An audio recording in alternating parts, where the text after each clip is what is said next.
Hello there guys, welcome back to Younes Talks Football, welcome back to a brand new video. I hope all of you are doing well today. Hope the sound is alright. I had that quite a bit away, so yeah, let's bring that in close. I hope all of you are well. It's a news video. Tomorrow is going to be preview day, where we get into Man City versus Chelsea. Going to be a very, very interesting one, that, especially with what is expected out of that game. We'll hear from Enzo Maresca tomorrow, but for today, it's going to be everything that has been kicking off left, right, and centre. There's too many bits of news and rumours for me to show you all of it on today's video. I've only just brought out the very latest, right? So we're not even going to talk about what happened 3 hours ago, because so much has happened, and I am tired. I am tired. It's I've been up since 5:30. And it's midnight, and I've read a lot, and I've tried to keep up, and I'm exhausted now because Chelsea have exhausted me. It's as simple as that. Chelsea have exhausted me. Let's get into it. And I'll explain briefly my thoughts. Here it is. Chelsea and Alejandro Garnacho, official approach plus 4 more bids to follow, as reported earlier. Man United insist on €70 million fee. Not an easy one, but Chelsea plan to try. That was following the news from 4 hours before that, saying that Chelsea are to approach United for Garnacho. That is, apparently a bid is on its way in, right? And that's not just according to Fabrizio, but according to a few others. Here's Patty, who's been fairly reliable with everything that he has said, so big up to him. Here's Patty. Napoli sources believe Garnacho will join Chelsea for the same second offer, which they made to United around €52 million, which got rejected. Now they are working with Adeyemi, who initially didn't want to join, but bid close to 50 million, sufficient for Dortmund. So Napoli have pulled away. Brilliant. Which means the coast is clear. Brilliant. Here's the latest in terms of Adeyemi to Napoli, by the way. This is from Fabrizio as well. Understand direct contacts today between Napoli and Adeyemi have been positive. Nothing sealed, agreed yet, as contacts continue, while Napoli work on €45 to €50 million package deal with Borussia Dortmund. Dortmund are prepared to let him leave. It will be up to the player. Now, talking about Garnacho, apparently he wants to stay in England, right? Apparently. And there's no other suitors. Now, I want to clarify this very, very easily. I'm very brief. I'm not going to go into too much detail, again, because I prefer to go and sleep. Right now, I am shattered. But with Garnacho, don't get me wrong. He's not a terrible player. He's not. But he's not worth this money. And if we have this money to spend, what are we doing spending it on Garnacho? Shambles. Shambles. And I want to just really debunk this claim, by the way. There's some people saying, oh, we didn't know what Duran was about. We didn't know what Omorodion was about. So, give it a chance because Garnacho will work. We didn't know what Duran was about. I agree. We didn't know what Omorodion was about. I agree.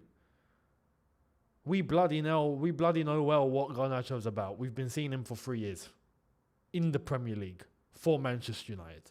He has over 100 caps. We know this brother. Let's not pretend that we've just discovered him last week. No. We know who Garnacho is. Garnacho was even at United when Ronaldo had come back to United. He's been here a fair while. We know what he's like. This isn't news to us. Absolutely not worth this money. Especially, now this is the trigger, especially,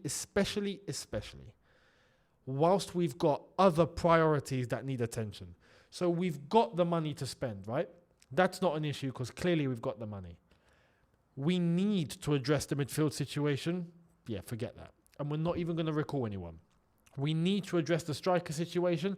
Yeah, forget that. Actually, I'll get to the striker situation shortly because we got someone. Yeah, we got someone. I'm not lying. We got someone. Hold that thought. You'll be surprised if you've not heard from it. If it's the first time you're hearing it, then bloody hell, get yourself ready. The goalkeeper situation. What's going on there? There's the centre-back situation. We've got Chalobah back, thankfully. Why do we need another winger like this? Oh, just to replace Mudryk. Okay, so we're paying Man United 25 million for Sancho and then going out and paying 50 million to go and get his backup. Brilliant. Phenomenal. Great business. Fantastic business. Beautiful. And on top of that, and the reason why we've gone in, obviously, he's on 50k a week. Of course we're going to go in for him. He fits the wage structure. Oh, yeah. Of course he does. Of course he does. And I find it crazy that he's coming in and he's going to be a backup, basically, right? And we are just abandoning all other priorities that need attention right now. The midfield needs attention immediately. Right now, we've got City on Saturday. It needs attention. It needs attention yesterday. We're not going to recall Santos. We're not going to even recall Ugochukwu. We're not going to go and get a midfielder.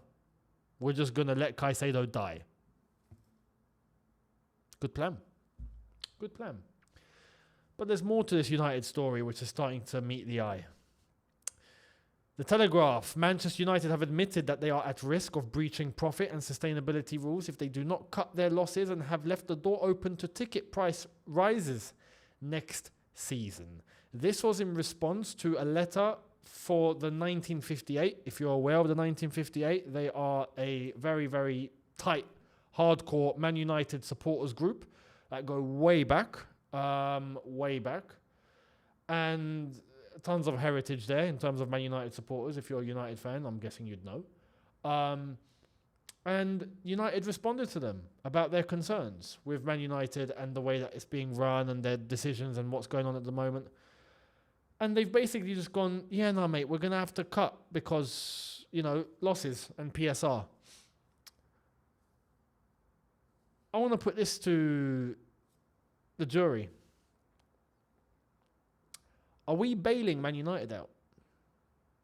I wouldn't put it past these owners to do so. I really wouldn't.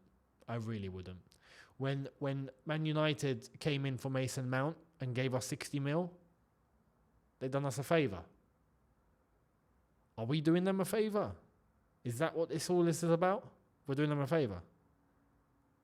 You scratch my back, I scratch yours. Is that what's going on? I'm just putting the question out there because I wouldn't put it past. We've done it before. Ask Leicester. We've done it before. There was another club I think we helped with PSR as well, didn't we? Who was it? I bloody forgot.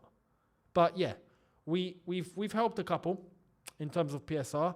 It wouldn't shock me if we went third time lucky. This time with the big fish, Manchester United. Yeah, let's just help their financial situation out because they helped us. I wouldn't put it past them. Let me know your thoughts. But Man United have PSR issues. Apparently, if they don't stop, if they stop cutting, they're cutting all sorts across the department, including like money that's going to their legends and whatnot. They're just cutting. So, let me know your thoughts. Is that a possibility? Yeah, on a business sense, it makes sense, doesn't it? I wouldn't put it past them. Now, there was a rumour from Di Marzio about a midfielder that we'd walked into earlier on today, and Fabrizio's come out to say the contrary. Here it is. Chelsea are not working on Reda Belahian deal at this stage of the window, despite reports. Verona midfielder not close or in talks to join Chelsea as the club has different targets. Now, this was in relation to, apparently, Chelsea looking to replace Casadei. I found that weird in the first place, to replace Casadei. Why in the blue hell do we need to replace Casadei? And if we have to replace Casadei, who was what? The 16th choice midfielder, right? Why don't we just go to the academy? So what are they there for? It makes sense as far as I'm concerned. Unless we've depleted the talents in the academy, then that's a story for a different day. But Fabrizio said that's not true. So that's that. But we are looking at different targets. Who are these different targets? He did say it's not going to be a superstar signing, so it's probably another 17-year-old somewhere. So anyway, we're coming to that more. Just hold that thought. There's a bombshell at the end of this. There's a bombshell, right? Bombshell. We signed someone. I told you we've signed someone. Hold the thought. But Matt Law said this. This is hilarious. This just sums Chelsea up right now. Chelsea were insistent that Renato Veiga would not be loaned and could only leave permanently this month, but situation changed 48 hours ago and he's been given the green light to join Juventus on loan until the end of the season. And on top of that, Matt Law has indeed shut his comment section. Yep. No one can comment. Brilliant. I wonder why. Because this is just ridiculous, isn't it? This is just Chelsea literally not knowing what they want to do. 48 hours, we want him to go on a permanent. Now we're going to accept a loan with no buy option, just the complete opposite. Yeah, no problem. Oh, but it's okay. We pocketed 5 million euros, guys. 5 million euros. Come on. Yes. We won the 5 million euro trophy. Fantastic. That's beautiful, that. Yeah, because I support Burnley. So I get gassed when I see my club get 5 million euros, I get gassed. For me, that's like the big clubs getting in 50 mil. You know, because we're broke. We ain't got cash. So 5 mil. Thank you. Thank you so much. Thank you. Beautiful. Let's praise it. We need to praise it. Absolutely praise it. I've seen some Chelsea fans praise this. Honestly, that's shameful. I'm just saying it. I'm going to call it as it is. I'm just going to call it a buck. That is shameful.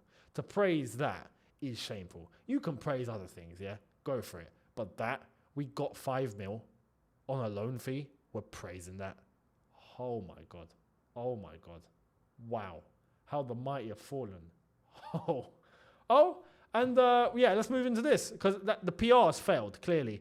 We wanted a permanent, now we don't. Loan deal, yeah, no problem. Chelsea change their minds every 5 minutes. Great. We've done this. Chelsea have agreed to sign 2008-born talent Dastan Satpiev from Kazakhstan. Transfer fee worth 4 million euro, package add-ons included from Karat Almaty.